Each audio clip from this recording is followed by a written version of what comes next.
ਅੱਜ ਦੀ ਸਾਡੀ ਵਿਜ਼ਿਟ ਦਾ ਪਰਪਸ ਮਕਸਦ ਜਿਸ ਦਿਨ ਦੀ ਭਗਵੰਤ ਮਾਨ ਜੀ ਦੀ ਸਰਕਾਰ ਬਣੀ ਹੈ ਉਸ ਦਿਨ ਤੋਂ ਹੀ ਬਾਕੀ ਸਾਰੇ ਸੈਕਟਰਸ ਦੇ ਨਾਲ ਮਾਨ ਸਾਹਿਬ ਦੀ ਸਰਕਾਰ ਨੇ ਇੱਕ ਤਹੀਆ ਕੀਤਾ ਹੋਇਆ ਕਿ ਪੰਜਾਬ ਦੇ ਲੋਕਾਂ ਨੂੰ ਅਰਬਨ ਪਲਾਨ ਡਿਵੈਲਪਮੈਂਟ ਹੈ ਜਿਹੜੀ ਵਿਦਆਊਟ ਹੈਸਲਸ ਅਸੀਂ ਉਹ ਪ੍ਰੋਵਾਈਡ ਕਰਨੀ ਹੈ, ਜਿਸ ਦੇ ਤਹਿਤ ਜਿਸ ਦਿਨ ਦੀ ਸੀਐਮ ਸਾਹਿਬ ਨੇ ਮੈਨੂੰ ਜ਼ਿੰਮੇਵਾਰੀ ਸੌਂਪੀ ਹੈ ਮੈਂ ਆਪਣੇ ਮਹਿਕਮੇ ਦੇ ਸਾਰੇ ਅਧਿਕਾਰੀਆਂ ਨਾਲ ਪ੍ਰਿੰਸੀਪਲ ਸੈਕਟਰੀ ਸਾਹਿਬ ਅਜय कुमार सिन्हा जी भी नाल आए ने, सारे MLA साहबान ने, सारिया अथॉरिटीज़ ਦੇ ਵਿੱਚ ਜਾ ਕੇ ਅਸੀਂ ਜਿਹੜੀਆਂ ਡਿਪਾਰਟਮੈਂਟਲ ਮੀਟਿੰਗਸ ਨੇ ਉਹ ਕਰ ਰਹੇ ਹਾਂ, RWAs ਨੂੰ ਮਿਲ ਰਹੇ ਹਾਂ, ਜਿਹੜੇ ਡਿਵੈਲਪਰਸ ਨੇ ਉਹਨਾਂ ਨੂੰ ਮਿਲ ਰਹੇ ਹਾਂ ਔਰ ਇੱਕ ਚੀਜ਼ ਇਨਸ਼ੋਰ ਕਰ ਰਹੇ ਹਾਂ ਕਿ ਲੋਕਾਂ ਨੂੰ ਕਿਸੇ ਤਰੀਕੇ ਦੀ ਕੋਈ ਦਿੱਕਤ ਨਾ ਆਵੇ, ਜਿਹੜੀਆਂ ਕਿ ਉਹਨਾਂ ਦੀਆਂ ਜੈਨੂਇਨ ਮੁਸ਼ਕਲਾਂ ਹੈਗੀਆਂ ਉਹਨਾਂ ਨੂੰ ਪ੍ਰਾਇੋਰਟੀ ਦੇ ਆਧਾਰ ਦੇ ਉੱਪਰ ਐਡਰੈਸ ਕੀਤਾ ਜਾਵੇ ਔਰ ਸਾਰੇ ਪ੍ਰੋਸੈਸ ਨੂੰ ਸਟ੍ਰੀਮਲਾਈਨ ਕੀਤਾ ਜਾਵੇ, ਕਿਉਂਕਿ ਪਿਛਲੇ ਲੰਬੇ ਸਮੇਂ ਦੇ ਵਿੱਚ ਅਨਫੋਰਚੂਨੇਟਲੀ ਪੰਜਾਬ ਦੇ ਵਿੱਚ ਹੋਇਆ ਕੀ ਹੈ ਕਿ ਨਾ ਤਾਂ ਸਰਕਾਰ ਪੂਰਾ ਖੁਦ ਆਪ ਔਰ ਨਾ ਹੀ ਜਿਹੜੇ ਪਲਾਨ ਡਿਵੈਲਪਰ ਸੀਗੇ ਉਹ ਕਿਤੇ ਪਿੱਛੇ ਰਹਿ ਗਏ ਤੇ ਅਨਪਲਾਨਡ ਡਿਵੈਲਪਮੈਂਟਸ ਜਿਹੜੀਆਂ ਉਹ ਹੋਈ ਗਈਆਂ, ਕਿਉਂਕਿ ਇਹਦੇ ਵਿੱਚ ਖਾਸ ਤੌਰ ਤੇ ਜਿਹੜੇ ਪੋਲੀਟੀਕਲ ਲੀਡਰ ਸੀਗੇ ਉਹਨਾਂ ਦੇ ਆਪਣੇ ਇੰਟਰਸਟ ਨੇ ਜਿਹੜੇ ਉਹ ਪੈਦਾ ਹੋ ਗਏ ਸੀਗੇ। ਸੋ ਉਹਨਾਂ ਸਾਰੀਆਂ ਚੀਜ਼ਾਂ ਨੂੰ ਰੈਗੂਲੇਟ ਕਰਨ ਦੇ ਲਈ ਔਰ ਲੋਕਾਂ ਤੋਂ ਉਹਨਾਂ ਦੀਆਂ ਮੁਸ਼ਕਲਾਂ ਸਮਝਣ ਦੇ ਲਈ, ਕਿਉਂਕਿ ਜਿਸ ਨੂੰ ਤਕਲੀਫ ਹੁੰਦੀ ਹੈ ਸਭ ਤੋਂ ਵਧੀਆ ਹੱਲ ਵੀ ਉਸੇ ਕੋਲ ਹੁੰਦਾ ਹੈ। ਸੋ ਇਸ ਕਰਕੇ ਅਸੀਂ ਸਾਰੀਆਂ ਅਥਾਰਟੀਜ਼ ਦੇ ਵਿੱਚ ਜਾ ਰਹੇ ਹਾਂ। ਪਹਿਲਾਂ ਹੀ ਬਠਿੰਡਾ ਪਟਿਆਲਾ ਕਵਰ ਕਰ ਚੁੱਕੇ, ਮੋਹਾਲੀ ਕਵਰ ਕਰ ਚੁੱਕੇ, ਅੱਜ ਗਲਾਡਾ ਦੇ ਵਿੱਚ ਆਇਆ, ਡਿਪਾਰਟਮੈਂਟਲ ਮੀਟਿੰਗ ਹੋ ਚੁੱਕੀ ਹੈ ਇੰਟਰਨਲ। ਇਸ ਤੋਂ ਬਾਅਦ RWAs ਦੇ ਨਾਲ ਡਿਵੈਲਪਰਸ ਦੇ ਨਾਲ ਮੀਟਿੰਗਾਂ ਨੇ ਤਾਂ ਕਿ ਇੱਕ ਵਧੀਆ ਸੁਖਾਲਾ ਅਰਬਨ ਪਲਾਨ ਡਿਵੈਲਪਮੈਂਟ ਦਾ ਮਾਹੌਲ ਹੈ ਜਿਹੜਾ ਪੰਜਾਬ ਦੇ ਵਿੱਚ ਅਸੀਂ ਦੇ ਸਕੀਏ। ਦੇਖੋ ਇਸ ਤਰ੍ਹਾਂ ਕਿ ਇਹ ਇੱਕ ਬੜਾ ਗੁੰਝਲਦਾਰ ਪ੍ਰੋਸੈਸ ਹੈ ਜਿਹੜਾ ਉਹ ਬਣ ਚੁੱਕਿਆ। ਜਿਵੇਂ ਮੈਂ ਤੁਹਾਨੂੰ ਪਹਿਲਾਂ ਦੱਸ ਕੇ ਹਟਿਆ ਕਿ ਪਿਛਲੇ ਸਮਿਆਂ ਦੇ ਵਿੱਚ ਲੀਡਰਾਂ ਦੀਆਂ, ਅਫਸਰਾਂ ਦੀਆਂ ਔਰ ਲੈਂਡ ਮਾਫੀਆਜ਼ ਦੀਆਂ ਆਪਣੇ ਇੰਟਰਸਟ ਨੇ ਜਿਹੜੇ ਉਹ ਡਿਵੈਲਪ ਹੋ ਗਏ, ਜਿਹਦੀ ਵਜ੍ਹਾ ਕਰਕੇ ਅੱਜ ਪੰਜਾਬ ਦੇ ਵਿੱਚ 14,000 ਅਨਆਥੋਰਾਈਜ਼ਡ ਕਾਲੋਨੀਜ਼ ਨੇ ਜਿਹੜੀਆਂ ਉਹ ਬਣ ਚੁੱਕੀਆਂ। ਹੁਣ ਇਹਦੇ ਵਿੱਚ ਸਾਡੇ ਲਈ ਡਬਲ ਵੈਮੀ ਇਹ ਹੈ, ਸਾਡੇ ਲਈ ਮੁਸ਼ਕਿਲ ਦਿੱਕਤ ਇਹ ਹੈ ਕਿ ਹਾਈ ਕੋਰਟ ਦੇ ਵਿੱਚ ਇੱਕ ਕੇਸ ਹੋਇਆ ਜਿਸ ਦੇ ਵਿੱਚ ਕਿਹਾ ਗਿਆ ਕਿ ਕਿਸੇ ਵੀ ਤਰੀਕੇ ਦੀ ਅਨਪਲਾਨ ਡਿਵੈਲਪਮੈਂਟ ਜਿਹੜੀ ਉਹ ਨਹੀਂ ਹੋਏਗੀ ਔਰ ਹਾਈ ਕੋਰਟ ਨੇ ਇਹਦੀਆਂ ਡਾਇਰੈਕਸ਼ਨ ਸੀਗੀਆਂ ਕਿ ਇੱਕ ਪਾਸੇ ਤੁਸੀਂ ਪਾਪਰਾ ਐਕਟ ਹੈ ਜਿਹੜਾ 1995 ਵਿੱਚ ਉਹ ਬਣਾ ਰੱਖਿਆ ਹੈ, ਦੂਜੇ ਪਾਸੇ ਤੁਸੀਂ ਟਾਈਮ ਐਂਡ ਅਗੇਨ ਬਾਰ-ਬਾਰ ਰੈਗੂਲਰਾਈਜੇਸ਼ਨ ਦੇ ਵਨ ਟਾਈਮ ਰੈਗੂਲਰਾਈਜੇਸ਼ਨ ਦੇ ਨਾਂ 'ਤੇ ਤੁਸੀਂ ਉਹਨਾਂ ਸਾਰੀਆਂ ਇਰਰੈਗੂਲਰ ਨੂੰ ਰੈਗੂਲਰ ਕਰ ਦਿੰਦੇ ਹੋ।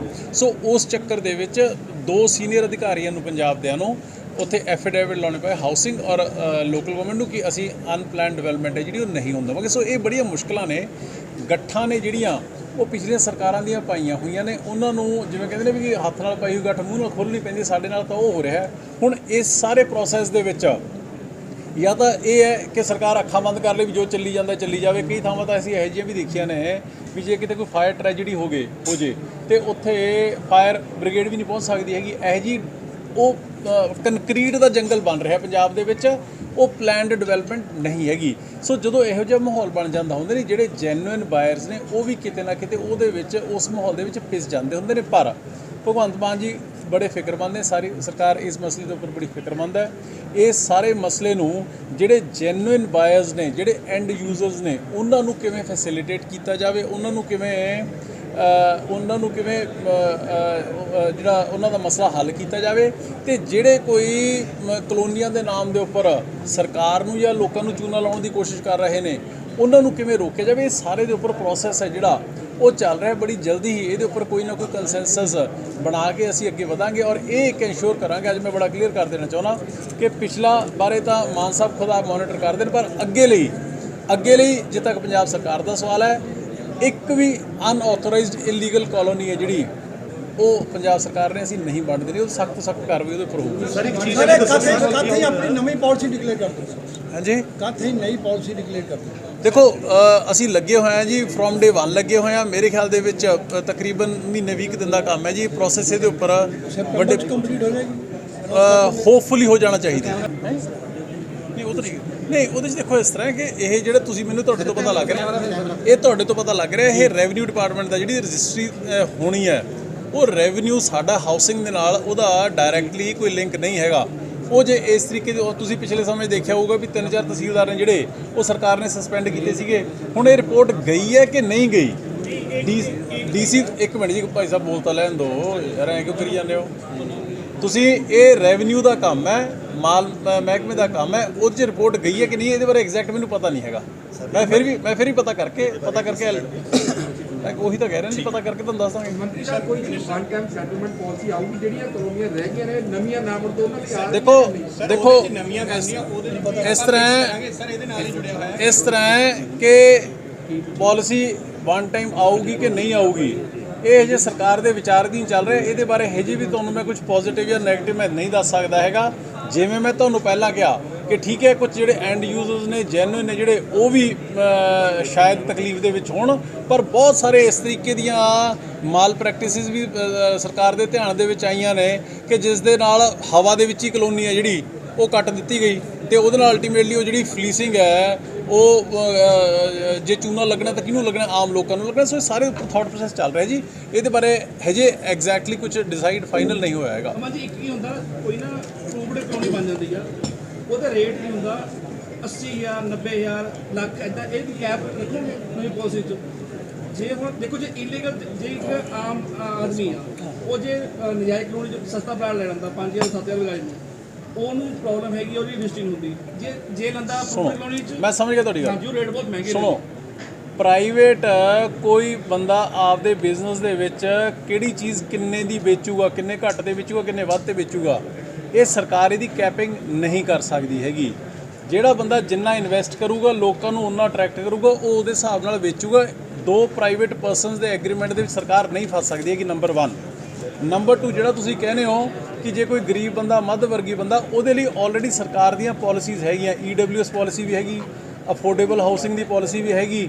ਪਰ ਅਲਟੀਮੇਟਲੀ ਹੋਇਆ ਕੀ ਹੈ ਪਿਛਲੇ ਲੰਬੇ ਸਮੇਂ ਦੇ ਵਿੱਚ ਕਿ ਜਦੋਂ ਪਿਛਲੇ ਸਮੇਂ ਦੇ ਵਿੱਚ ਲੀਡਰਾਂ ਦੇ ਤੇ ਅਫਸਰਾਂ ਦੇ ਆਪਦੇ ਇੰਟਰਸਟ ਪੈਦਾ ਹੋ ਗਏ ਇਸ ਕੰਮ ਦੇ ਵਿੱਚ, ਰੀਅਲ ਏਸਟੇਟ ਦੇ ਵਿੱਚ, ਉਹਨਾਂ ਨੇ ਲੀਗਲਾਈਜ਼ਡ ਕਲੋਨੀ, ਆਥੋਰਾਈਜ਼ਡ ਕਲੋਨੀਆਂ ਦਾ ਕੰਮ ਧੱਕੇ ਨਾਲ ਠੱਪ ਕਰਤਾ ਤੇ ਇਲੀਗਲ ਕੰਮ ਚੱਲ ਪਿਆ, ਜਿਹਦੇ ਵਿੱਚ ਉਹ ਲੱਖਾਂ ਕਰੋੜਾਂ ਰੁਪਏ ਨੇ ਜਿਹੜੇ ਅਰਬਾਂ ਰੁਪਏ ਉਹ ਕਮਾ ਗਏ। ਹੁਣ ਇਸੇ ਦੇ ਉੱਪਰ ਸਾਰਾ ਥਾਟ ਪ੍ਰੋਸੈਸ ਚੱਲ ਰਿਹਾ ਹੈ।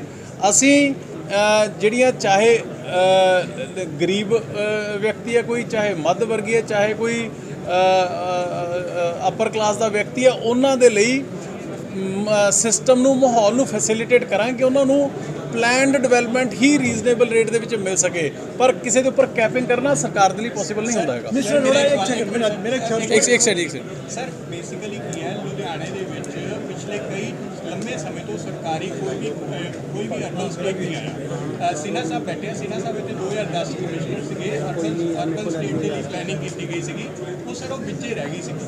ਤੇ ਸਰ ਹੁਣ ਕੋਈ ਅਗਰ ਗਵਰਨਮੈਂਟ ਆਪਣਾ ਕਰਦੀ ਇਹਦੇ ਉੱਪਰ ਫਰੋਮ ਡੇ 1 ਪਹਿਲੇ ਦਿਨ ਤੋਂ ਹੀ ਵੱਡੇ ਪੱਧਰ ਦੇ ਉੱਪਰ ਕੰਮ ਹੈ ਜਿਹੜਾ ਉਹ ਚੱਲ ਰਿਹਾ ਹੈ।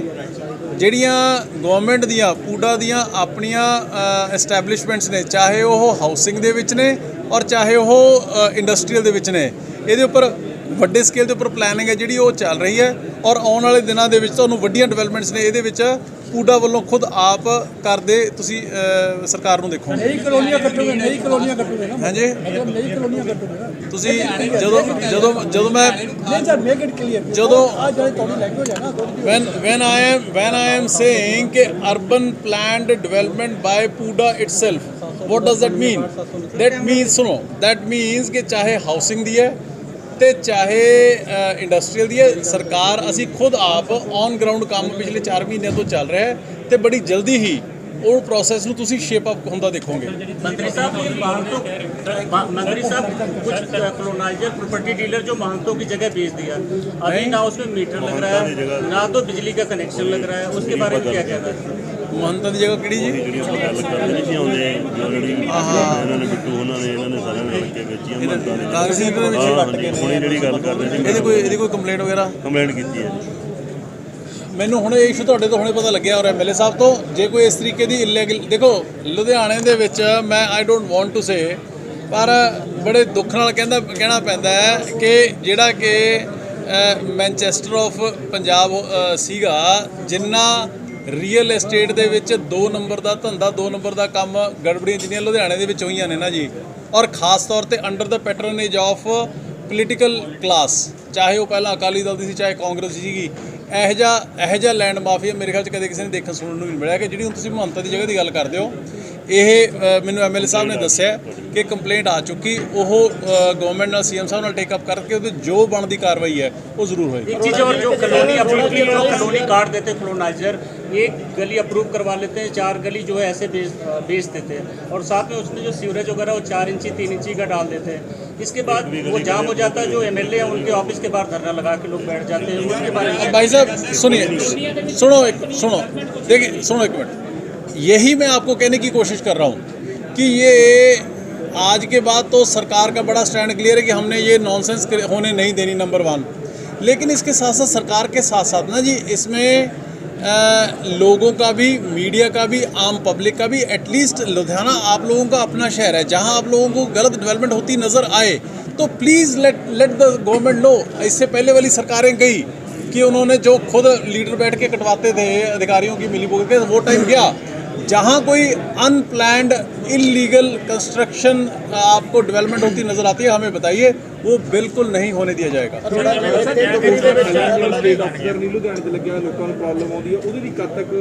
ਇਹਦੇ ਬਾਰੇ ਵੀ ਪ੍ਰੋਸੈਸ ਹੈ ਜਿਹੜਾ ਉਹ ਚੱਲ ਰਿਹਾ ਜੀ।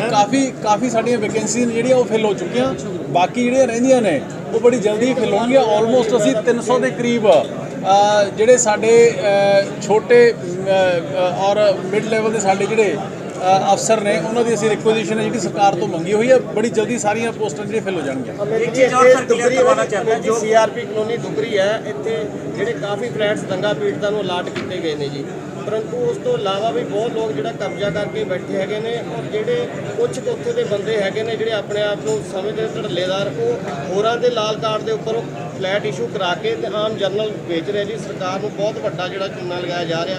ਗਲਾਟਾ ਇਸ ਚੀਜ਼ ਨੂੰ ਲਿਖ ਕੇ ਦੇਣ ਨੂੰ ਤਿਆਰ ਹੈ ਕਿ ਹਾਂ ਇੱਥੇ ਜਿਹੜੀ ਕਰਪਸ਼ਨ ਹੋ ਰਹੀ ਹੈ ਜੀ। ਇਹ ਮੈਂ ਡੀ ਸਾਹਿਬ ਨਾਲ ਗੱਲ ਕਰ ਰਿਹਾ ਨਾ ਜੀ, ਇਹਦੇ ਬਾਰੇ ਮੈਨੂੰ ਤੁਹਾਡੇ ਤੋਂ ਹੀ ਪਤਾ ਲੱਗ ਰਿਹਾ ਹੈ।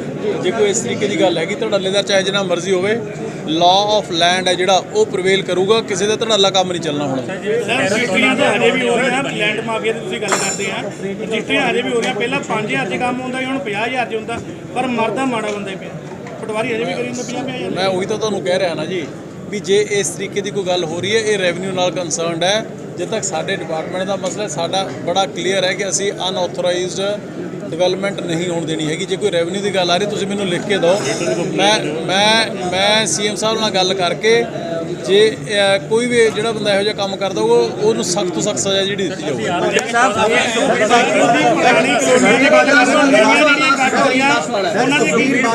ਉਹਨਾਂ ਦੀ ਕੀ ਰੋਕ ਲਾ ਰਹੇ ਹੋ? ਦੂਸਰਾ ਨੋਟਿਸ ਪੋਲੀਟੀਸ਼ੀਅਨ ਸਾਹਮਣੇ ਹੈ ਜਿਨ੍ਹਾਂ ਦੀਆਂ ਕਲੋਨੀਆਂ ਪਤਾ ਲੱਗੀਆਂ ਹੋਣ ਤੇ ਜਿਨ੍ਹਾਂ ਦੇ ਕਾਰਵਾਈ ਤੁਹਾਡਾ ਸਭ ਤੋਂ ਫੇਮਸ ਪੋਲੀਟੀਸ਼ੀਅਨ ਤਾਂ ਅੰਦਰ ਹੈ ਹੁਣ। ਸਰ ਇੱਕ ਉਹ ਤੋਂ ਇਲਾਵਾ ਸਰ ਪੰਜਾਬ 'ਚ ਜਿਹੜੀ ਪਾਲਿਸੀ ਬਣਾਈ ਆ, ਸੁਖਬੀਰ ਬਾਦਲ ਕਹਿੰਦਾ ਈਡੀ ਦੀ ਜਾਂਚ ਕਰਾਣੀ ਚਾਹੀਦੀ ਹੈ। ਹਾਂਜੀ, ਪੰਜਾਬ 'ਚ ਜਿਹੜੀ ਪਾਲਿਸੀ ਬਣਾਈ ਹੈ, ਐਕਸਾਈਜ਼ ਪਾਲਿਸੀ ਤੇ ਈਡੀ ਤੇ ਉਹਦੀ ਆਪਣਾ ਸੀਬੀਆਈ ਦੀ ਜਾਂਚ। ਇੰਨਾ ਲੰਮਾ ਸਮਾਂ ਸ਼ਰਾਬ ਮਾਫੀਆ ਚਲਾਉਣ ਵਾਲੇ ਅੱਜ ਆਮ ਆਦਮੀ ਪਾਰਟੀ ਦੀ ਐਕਸਾਈਜ਼ ਪਾਲਿਸੀ ਦੇ ਸਵਾਲ ਚੱਕ ਰਹੇ ਨੇ। ਇਹਨਾਂ ਨੂੰ ਕਹੋ ਤੁਸੀਂ 10 ਸਾਲ ਪੰਜਾਬ ਲੁੱਟ ਕੇ ਖਾ ਗਏ, ਘੱਟੋ ਘੱਟ 10 ਮਹੀਨੇ ਪੰਜਾਬ ਦੀ ਐਕਸਾਈਜ਼ ਪਾਲਿਸੀ ਦਾ ਤੁਸੀਂ ਰੈਵਨਿਊ ਜਨਰੇਸ਼ਨ ਕਿੰਨੀ ਹੁੰਦੀ ਹੈ ਇਹ ਤਾਂ ਵੇਟ ਤਾਂ ਕਰ ਲਓ। ਬਿਨਾਂ ਗੱਲ ਤੋਂ ਜੋੜੇ ਲਾ ਕੇ ਭੱਜੀ ਜਾਂਦੇ ਨੇ। ਉਹਨਾਂ ਨੂੰ ਕੋਈ 10 ਮਹੀਨੇ ਖੜ ਜਾਓ। 9 ਮਹੀਨਿਆਂ ਦੇ ਵਿੱਚ ਜਦੋਂ ਪਾਲਿਸੀ ਲਾਗੂ ਹੋਈ ਹੈ ਇਹ ਔਰ 31 ਮਾਰਚ ਤੱਕ ਤੁਸੀਂ ਰੈਵਨਿਊ ਜਨਰੇਸ਼ਨ ਦੇਖ ਲਓ ਕਿੰਨੀ ਹੁੰਦੀ ਹੈ। ਉਹ ਤੋਂ ਮਗਰ ਸੁਖਬੀਰ ਬਾਦਲ ਜੀ ਰੌਲਾ ਪਾ ਲੈਣਾ। 10 ਸਾਲ ਤਾਂ ਆਪ 2 ਨੰਬਰ ਦਾ ਕੰਮ ਕਰੀ ਗਏ ਨੇ। ਸਰ ਪਹਿਲਾਂ ਠੇਕੇ ਦੂਸਰੇ ਹੁੰਦੇ ਸੀ, ਹੁਣ ਨਾਲ ਹੋ ਗਏ ਤੇ ਸ਼ਰਾਬ ਵਾਲੇ ਹੋ ਗਏ ਆ। ਸਰ ਬੁਖਲਾਹਟ ਹੈ ਕਿਤੇ ਦੂਸਰਾ ਨੋਟਿਸ ਜਾਰੀ ਕਰ ਦਿੱਤਾ ਗਿਆ था ਕਿਹੜਾ ਜੀ? ਸੁਖਬੀਰ ਬਾਦਲ ਨੂੰ ਕਾਹਦਾ ਨੋਟਿਸ? ਸਰ ਬੇਅਦਬੀ ਵਾਲੇ ਮਾਮਲੇ ਹੋਮ ਮਿਨਿਸਟਰ ਸੀ ਸਰ, ਜਦੋਂ ਉਹਨਾਂ ਨੇ ਬੇਅਦਬੀ ਹੋਈ ਹੈ, ਜਦੋਂ ਗੋਲੀ ਕਾਂਡ ਹੋਇਆ ਵਾ, ਤਾਂ ਉਸ ਚੀਜ਼ ਨੂੰ ਲੈ ਕੇ ਦੂਸਰਾ ਨੋਟਿਸ ਜਾਰੀ ਕਰ ਦਿੱਤਾ ਗਿਆ।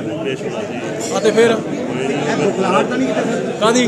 ਕਿ ਜਿਹੜਾ ਆਮ ਆਦਮੀ ਪਾਰਟੀ ਦੇ ਹਾਂ ਇੱਕ ਮਿੰਟ ਤੁਸੀਂ ਚਾਹੁੰਦੇ ਹੋ ਵੀ ਬਾਈਬਲ ਕਲਾਂ ਬੇਅਦਬੀ ਦਾ ਔਰ ਗੋਲੀ ਕਾਂਡ ਦਾ ਮਸਲਾ ਹੱਲ ਹੋਵੇ? ਚਾਹੁੰਦੇ ਹੋ ਕਿ ਨਹੀਂ ਚਾਹੁੰਦੇ? ਫਿਰ ਜਦੋਂ ਚਾਹੁੰਦੇ ਹੋ ਤੇ ਜਿਨ੍ਹਾਂ ਦੇ ਉੱਪਰ ਉਂਗਲਾਂ ਉੱਠੀਆਂ ਨੇ ਉਹਨਾਂ ਨੂੰ ਨੋਟਿਸ ਜਾਰੀ ਹੋਊਗਾ ਕਿ ਨਹੀਂ? ਸਾਡੀ ਕਦੀ ਘਬਰਾਹਟ ਇਸ 'ਚ? ਐਵੇਂ ਇੰਪ੍ਰੈਕਟੀਕਲ ਸਵਾਲ ਨਾ ਕਰਿਆ ਕਰੋ, ਤੁਸੀਂ ਥੋੜੇ ਜਿਹੇ ਰਿਸਪੌਂਸਿਬਲ ਸਵਾਲ ਕਰਿਆ ਕਰੋ। ਸਰ ਆਮ ਆਦਮੀ ਪਾਰਟੀ ਦੀ ਸਰਕਾਰ ਆਈ ਸੀ, ਕਹਿੰਦੇ ਜਨਤਾ ਦੀ ਭਾਈ ਸਰਕਾਰ ਸਾਹਿਬ ਹੈ। ਤੁਸੀਂ ਰਿਪੋਰਟਰ ਹੋ? ਜੀ ਅੱਜ ਦੱਸੋ ਕਿਹੜੇ ਪੇਪਰ ਦੇ ਹੋ?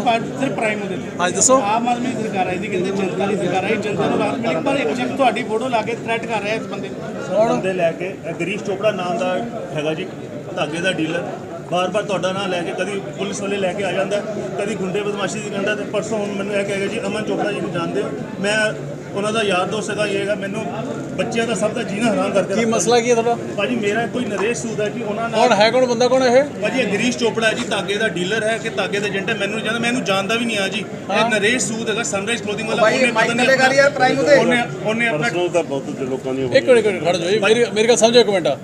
ਭਾਜੀ ਮੈਂ ਵੀ ਨਹੀਂ ਜਾਣਦਾ, ਪਰ ਇੱਕ ਜਾਂ ਗੈਂਗਸਟਰ ਦਾ ਨਾਂ ਲੈਂਦਾ ਜਾਂ ਪੁਲਿਸ ਦਾ ਨਾਂ ਲੈਂਦਾ, ਫਿਰ ਤੁਹਾਡੀ ਧਮਕੀ ਸਿੱਧੀ ਦੇ ਦਿੰਦਾ। ਅਮਨ ਅਰੋੜਾ ਮੇਰੇ ਯਾਰ ਆ, ਮੈਨੂੰ ਐਵੇਂ ਨਹੀਂ ਪਤਾ ਸੀ ਕਿ ਅਮਨ ਅਰੋੜਾ ਜੀ ਐਮਐਲਏ ਕਿ ਐਮਪੀ ਹੈ, ਮੈਨੂੰ ਕੱਲ ਪਤਾ ਲੱਗਾ ਸਰ। ਬੜੀ ਸੋਚ ਕੇ ਮੇਰੀ ਗੱਲ ਲੇਕਿਨ ਤੁਹਾਡਾ ਨਾਂ ਲੈ ਲੈ ਕੇ ਮੇਰਾ ਸੁਣੋ ਇੱਕ ਮਿੰਟ। ਮੇਰੇ ਨਾਲ ਫੋਟੋਆਂ ਤਾਂ ਹਜ਼ਾਰਾਂ ਬੰਦਿਆਂ ਦੀਆਂ ਹੋਣਗੀਆਂ, ਠੀਕ ਹੈ ਨਾ ਜੀ, ਪਰ ਦੈਟ ਡਜ਼ ਨਾਟ ਮੀਨ ਕਿ ਕੋਈ ਮੇਰੇ ਨਾਂ ਤੇ ਗਲਤ ਕੰਮ ਕਰ ਲੂ। ਸੁਣ ਤਾਂ ਲਓ ਭਾਈ ਸਾਹਿਬ, ਇੱਕ ਮਿੰਟ ਸ਼ਾਂਤੀ ਰੱਖੋ। ਐਸਐਸਪੀ ਸਾਹਿਬ ਆ ਫੜੋ ਇਹ ਬੰਦਾ, ਜਿਹੜਾ ਭਾਈ ਸਾਹਿਬ ਦੀ ਕੰਪਲੇਂਟ ਲਓ, ਜਿਹੜਾ ਵੀ ਬੰਦਾ ਹੈਗਾ ਕੋਈ ਇਹ ਇਮੀਡੀਏਟਲੀ ਉੱਤੇ ਸਖਤ ਤੋਂ ਸਖਤ ਕਾਰਵਾਈ ਹੋਵੇ, ਐਜ਼ ਪਰ ਲਾਅ ਹੋਵੇ, ਠੀਕ ਹੈ ਜੀ। ਕੋਈ ਮੇਰਾ ਦੋਸਤ ਨਹੀਂ, ਕੋਈ ਮੇਰਾ ਦੁਸ਼ਮਣ ਨਹੀਂ, ਲਾਅ ਆਫ ਲੈਂਡ ਹੈ ਜਿਹੜਾ ਉਹ ਪ੍ਰਵੇਲ ਹੋਣਾ ਚਾਹੀਦਾ, ਠੀਕ ਹੈ ਜੀ। ਮਿਲੋ ਤੁਸੀਂ ਇਹਨਾਂ ਨੂੰ ਮਿਲੋ। ਸਰ ਤਰਨਤਾਰਨ ਦੇ ਕ੍ਰਿਸ਼ਨਾ ਦਾ ਵਿਵਾਦ ਵਧਿਆ ਹੈਂ? ਤਰਨਤਾਰਨ ਕੋਰਟ ਨੇ ਇੱਕ ਤੁਹਾਡੇ ਭਾਈ ਸਾਹਿਬ ਗੱਲ ਪਤਾ ਕੀ ਹੈ, ਹੁਣ ਤੁਸੀਂ ਮੈਨੂੰ ਚਾਹੇ ਤੋਂ ਮਗਰੋਂ ਆਪਾਂ ਘੰਟਾ ਲਾ ਲਾਂਗੇ। ਹੁਣ ਜਿਹੜੀ ਸੰਗਤ ਬੈਠੀ ਹੈ ਨਾ, ਮੈਂ ਲੋਕਾਂ ਦੇ ਸਾਡੇ ਹਾਊਸਿੰਗ ਦੇ ਮਸਲੇ ਨੇ ਜਿਹੜੇ ਉਹ ਸਮਝਦੇ ਨਹੀਂ ਆ। ਨੋਟਿਸ ਆਇਆ ਜੀ ਤਰਨ ਦੇ ਵਾਰੰਟ ਜਾਰੀ ਹੋਇਆ 3 ਮੰਤਰੀਆਂ ਦੇ ਆਮ ਆਦਮੀ ਪਾਰਟੀ ਦੇ ਸਰ। ਹਾਂਜੀ, ਤੇ ਪ੍ਰਕਾਸ਼ ਸ਼ਰਮਾ ਫਿਰ ਸਹਿਤ ਕੋਰਟ ਨੇ ਨੋਟਿਸ ਇਸ਼ੂ ਕੀਤੇ। ਮੈਂ ਕੀ ਕਮੈਂਟ ਕਰ ਸਕਦਾ, ਜਿਹੜਾ ਸਬ ਜੁਡਿਸ ਹੈ, ਜੇ ਕੋਈ ਵੀ ਵਿਅਕਤੀ, ਚਾਹੇ ਮੈਂ ਆ, ਚਾਹੇ ਤੁਸੀਂ ਹੋ, ਚਾਹੇ ਮੁੱਖ ਮੰਤਰੀ, ਚਾਹੇ ਪ੍ਰਧਾਨ ਮੰਤਰੀ ਹੈ, ਜੇ ਕੋਈ ਨਹੀਂ ਗਿਆ, ਕੋਰਟ ਨੇ ਜੇ ਅਵੇਲੇਬਲ ਵਾਰੰਟ ਇਸ਼ੂ ਕਰਦੇ, ਤੇ ਭਾਈ ਸਾਹਿਬ ਤੁਸੀਂ ਕੀ ਪੋਲੀਟੀਕਲ ਕਮੈਂਟ ਭਾਲਦੇ ਹੋ? ਤੇ ਸਮਝਾਓ ਮੈਨੂੰ, ਸਮਝਾਓ। ਖੜ੍ਹ ਤਾਂ ਜੇ ਕਮੈਂਟ ਯਾਰ, ਸਮਝਾਓ ਕੀ ਭਾਲਦੇ ਹੋ? ਤੇ ਗੱਲ ਨੂੰ ਸਮਝਿਆ ਕਰੋ ਤੁਸੀਂ ਨਾ, ਹਰੇਕ ਗੱਲ ਦੇ ਵਿੱਚੋਂ ਰਾਜਨੀਤੀ ਕੱਢਣ ਦੀ ਕੋਸ਼ਿਸ਼ ਨਾ ਕਰਿਆ ਕਰੋ। ਇੱਕ ਬੰਦਾ ਕੋਰਟ ਆਫ ਲਾਅ ਦੇ ਅੱਗੇ ਨਹੀਂ ਪੇਸ਼ ਹੋਇਆ ਹੈਗਾ, ਕੋਰਟ ਨੇ ਉਹਨੂੰ ਨੋਟਿਸ ਜਾਰੀ ਕਰਤਾ, ਉਹ ਅਗਲਾ ਜਾਂ ਪੇਸ਼ ਹੋ ਜਾਊਗਾ, ਜਾਂ ਜ਼ਮਾਨਤ ਲੈ ਲੂਗਾ, ਜਾਂ ਅੰਦਰ ਹੋ ਜਾਊਗਾ। ਇਹ 'ਚ ਕੀ ਖਾਸ ਗੱਲ ਹੈ?